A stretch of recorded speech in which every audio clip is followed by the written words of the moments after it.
Hello friends, అందరూ ఎలా ఉన్నారు? బాగున్నారండి? మేము బాగున్నామండి. ఈరోజు మనం బాదం పాల పొడితో బాదం పాలు ఎలా తయారు చేసుకోవాలో చెప్తామండి. ఒక పాత్ర తీసుకుని అందులోకి తగినన్ని మనకు కావలసినంత క్వాంటిటీలో వాటర్ తీసుకుని అందులో బాదం పాల పొడి వేసుకోవాలండి. ఆ పొడి వేసుకున్నాక బాగా కలియబెట్టి పక్కన పెట్టుకోవాలి.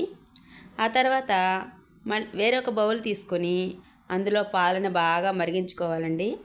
ఆ మరిగించుకున్న పాలలో దానికి తగినంత చక్కెర వేసుకొని బాగా కలయబెట్టి బాగా కాగనివ్వాలి. పాలని నురగ పైకి రాకుండా గరిటెతో బాగా కలియబెట్టాలండి.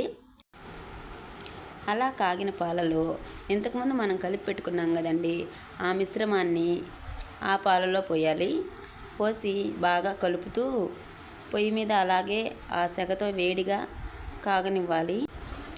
అలాగే సన్నని సెగ మీద చాలాసేపు ఒక 5 నిమిషాలు కానీ 10 నిమిషాలు కానీ పాలని అలాగే కలిపిన మిశ్రమాన్ని ఉంచాలండి.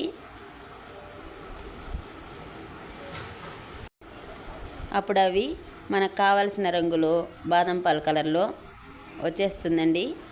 ఆ వచ్చిన మిశ్రమాన్ని మరిగించాక కిందకి దించి పెట్టుకొని ఆ తర్వాత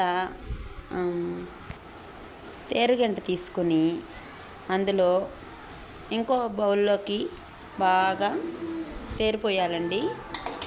అలా తేరిపోసాక మనకి బాదం పాలు అయితే రెడీ అయిపోతాయి.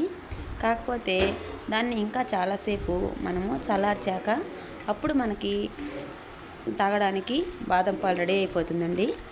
సో లాస్ట్లో ఫ్రిడ్జ్లో కానీ లేదా బయట కానీ ఉంచుకోవచ్చు. కాకపోతే 2-3 గంటలు ఉంచాలండి. అలా ఉంచి చల్లార్చాక తీసి మనం బౌల్స్లో పోసుకుని అందరికీ సర్వ్ చేసుకోవచ్చండి. మేము అలానే చేసాము. మా ఇంట్లో పిల్లలందరూ అయితే చాలా బాగా తాగారండి. మీరు కూడా ఒకసారి మీ ఇంట్లో ట్రై చేసి ఇలా చేసి చూడండి. మీకు కూడా నచ్చుతాయని అనుకుంటున్నానండి.